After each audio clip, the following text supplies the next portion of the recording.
गरिमा खन्ना जी। राधे राधे गुरुजी। राधे राधे महाराज जी। महाराज जी, मन को नियंत्रित करना बहुत कठिन है। महाराज जी, आपने अपने मन को कैसे नियंत्रित किया? भगवान के भरोसे और कठोर वैराग्य, दो चीजें हमारे जीवन में रही। कठोर वैराग्य, गंगा का किनारा जो भगवान भेज दे वो पाना, नहीं तो भूखे रह जाना, पर कभी भी भगवत विस्मरण न होने पाए। हर मिनट, हर सेकेंड, हर ऋतु का कष्ट सहते हुए, गर्मी, बरसात, सर्दी, भूख, प्यास, गाली, मार पीट सब सहते हुए भगवान के मार्ग में लक्ष्य था, मुझे भगवत प्राप्ति करनी है, बस मुझे भगवत प्राप्ति करनी है। तो उससे जब लक्ष्य होता है तो फिर सब कुछ सहा जाता है। और सह गया सो साधु, सह जाए सो साधु। साधु की सबसे बड़ी पहचान सहनशीलता।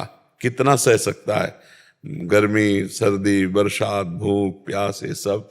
और पूरा जीवन, अब आज 55 या 60 के बीच में जो भी हो, बचपन से निकले और 55 में होंगे।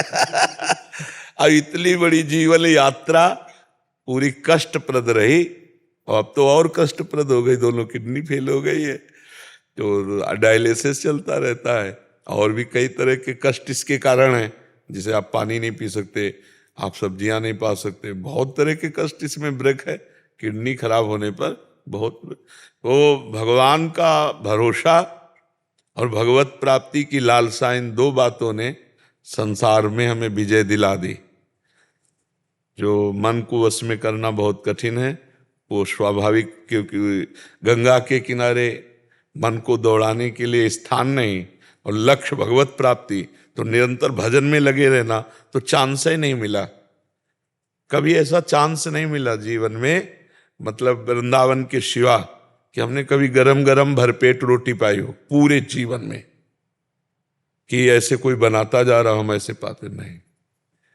जो प्रारब्धवशात कभी दो परेठा, कभी कुछ ऐसे, कभी कोई गुड़ ही दे दिया, तो ऐसे पार होता रहा है।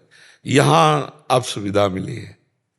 अब चूंकि भगवान अगर सुविधा ना देते तो बड़ी दुर्दशा हो जाती, कहाँ से डायलिसिस होता। तो भगवान कृपा किए तो यहाँ सुविधा मिली पूरे जीवन में अब आकर, क्योंकि अगर अब सुविधा ना मिलती तो बड़ी दुर्दशा हो जाती। इतनी सब व्यवस्था कैसे होती? जहाँ भोजन की सुविधा ली थी वह कैसे होता? तो देनहार कोई और है, देते रहते दिन रैन। उनको लगा कि अब व्यवस्था की जरूरत है, तो भगवान व्यवस्था कर दी है। अरे जी, पूर्व में कोई दोस्त नहीं रहे आपके? गंगा किनारे वाले का दोस्त कौन बनेगा? महादेव बनेंगे, दूसरा कौन बनेगा? भगवान किसी का कोई दोस्त होता है जब कुछ हो पास ना, तब दोस्त होता है ना। हमारे पास भगवान के सिवा कुछ था ही नहीं। एक अचला, कमंडल, छड़ी, इसके सिवा कोई है नहीं, तो दोस्त कौन होगा ना? जब दोस्त नहीं तो दुश्मन का सवाल क्या होता है? दोस्त किसी, सब हमारे भगवान हैं, इतनी मान्यता है। सब में मेरे प्रभु विराजमान, वही कृपा करके दर्शन दे ले आए, वह उसी भाव से मिलते हैं। किसी से अपनापन नहीं, आज तक किसी से अपनापन नहीं। हमारी श्री जी हैं, जो मंत्र दिया वही फोन नंबर है, श्री जी से बात करो। श्री जी हमारी है, लाडली जो हमारी है, दूसरा कोई नहीं। बस अब धीरे धीरे यात्रा अंतिम की तरफ जा रही, तो और प्रसन्नता है कि पूरा जीवन निकल गया, कोई अब अंतिम जा रहे हैं भगवान की तरफ, धीरे धीरे रोज का रोज जा रहा है। अब किडनी डायलिसिस हो रहा है तो कोई दवा तो नहीं है ना, वो तो केवल अंदर की जो पोटेशियम है, क्रिएटिनिन है, इन्हीं को निकलता है। तो वो तो फेल ही है ना। अब वो कितने दिन चलेगी फेल? और अभी जब तक सेवा होगी तब तक चलाते रहेंगे। उन्हीं का खेल है, उन्हीं के बल से चलता है। तो भगवान का आश्रय और लक्ष्य भगवत प्राप्ति, इसने हमारे मन को बांधे रखा, अन्यथा बहुत कठिन था, बहुत कठिन था। जहां हमें कष्ट मिलता वहीं भगवान किसी न किसी रूप में हमको सहयोग देते और समझाते, टूटना नहीं है, आगे बढ़ो, आगे बढ़ो।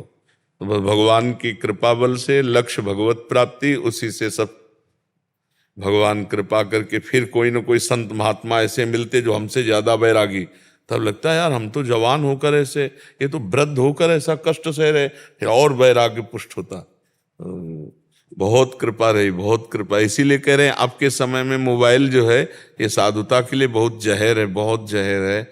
कोई बिरला ही इस जहर से निकल पावे, नहीं तो यही गिरा देता है, यही गिरा देता है। गंदी बातें सब उसमें है, जहाँ मन गंदा हुआ सर्च किए बस गए। जो देखा जाता है, जो सुना जाता है, जो बोला जाता है वही मनन होता है, जो मनन होता है वही परिणाम होता है। इसलिए